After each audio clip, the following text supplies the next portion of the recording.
सनातन पंचांग दिनांक 2 मार्च 2026, दिन सोमवार, विक्रम संवत 2082, शक संवत 1947, अयन उत्तरायण, ऋतु वसंत ऋतु, मास फाल्गुन मास, पक्ष शुक्ल, तिथि चतुर्दशी शाम 5:55 तक तत्पश्चात पूर्णिमा, नक्षत्र अश्लेषा सुबह 7:51 तक तत्पश्चात मघा, एवं अतिगंड दोपहर 12:19 तक तत्पश्चात सुकर्मा, राहु काल सुबह 8:27 से सुबह 9:55 तक, सूर्योदय सुबह 6:59, सूर्यास्त शाम 6:42, दिशा शूल पश्चिम दिशा में, व्रत पर्व विवरण, हुताशनी पूर्णिमा विशेष, चतुर्दशी व पूर्णिमा एवं व्रत के दिन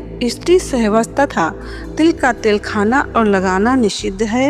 ब्रह्मवेद पुराण ब्रह्मखंड सनातन पंचांग चंद्र ग्रहण मंत्र 3 मार्च 2026 मंगलवार को खग्रास चंद्र ग्रहण भारत में दिखेगा। जहाँ दिखेगा वहाँ ग्रहण के नियम पालनी है। जब भी चंद्र ग्रहण हो तो इस मंत्र का एक माला जप करें।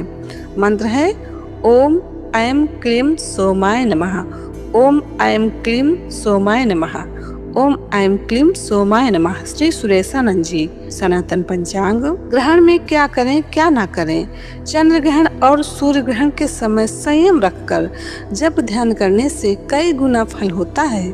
श्रेष्ठ साधक उस समय उपवास पूर्वक ब्राह्मी घृत का स्पर्श करके ओम नमो नारायणाय मंत्र का 8000 बार जप करने के पश्चात ग्रहण शुद्धि होने पर उस घृत को पी लें।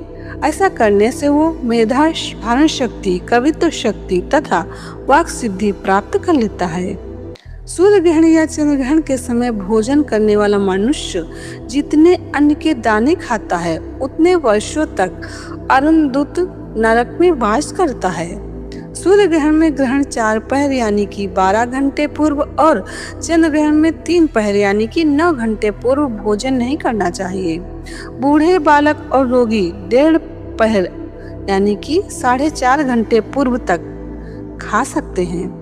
ग्रहण वेद के पहले जिन पदार्थों में कुश या तुलसी की पत्तियां डाल दी जाती हैं वे पदार्थ दूषित नहीं होते। पके हुए अन्न का त्याग करके उसे गाय कुत्ते को डालकर नया भोजन बनाना चाहिए। ग्रहण वेद के प्रारंभ में तिल या कुश मिश्रित जल का उपयोग भी अत्यंत आवश्यक परिस्थिति में ही करना चाहिए और ग्रहण शुरू होने से अंत तक अन्न या जल नहीं लेना चाहिए। ग्रहण के स्पर्श के समय स्नान, मध्य के समय होम, देव पूजन और श्राद्ध तथा अंत में सचल वस्त्र सहित स्नान करना चाहिए। स्त्रियां सिर धोए बिना भी स्नान कर सकती हैं।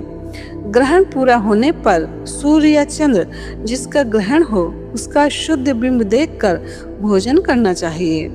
ग्रहण काल में स्पर्श किए हुए वस्त्र आदि की शुद्धि हेतु बाद में उसे धो देना चाहिए तथा स्वयं भी वस्त्र सहित स्नान करना चाहिए।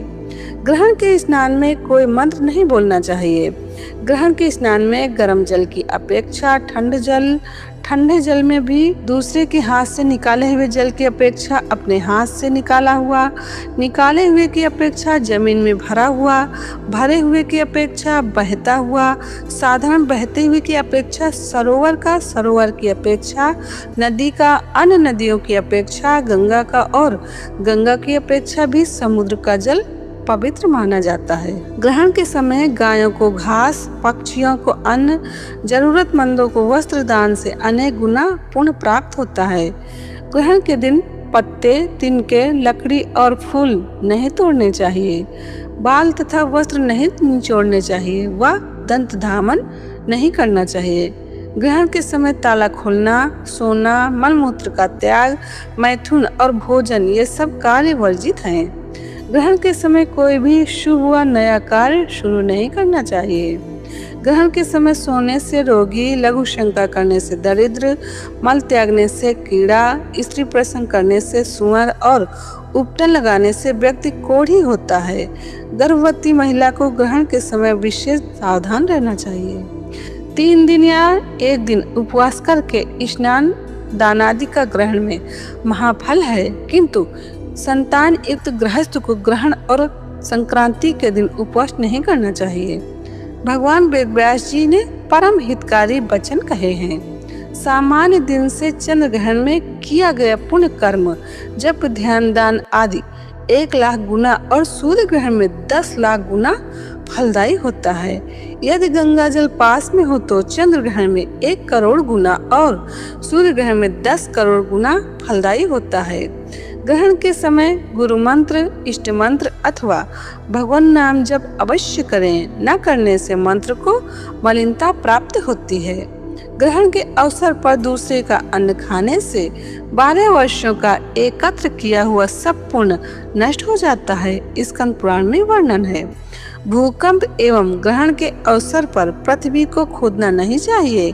देवी भागवत में वर्णन है। अस्त के समय सूर्य और चंद्रमा को रोग भय के कारण नहीं देखना चाहिए। ब्रह्मवैवर्त पुराण श्री कृष्ण जन्मखंड में वर्णन है। क्या करें क्या न करें पुस्तक से। सनातन पंचांग संपादक अंजनी बहन नीलेश ठक्कर। सनातन पंचांग प्रकाशित सूरत शहर गुजरात। सनातन पंचांग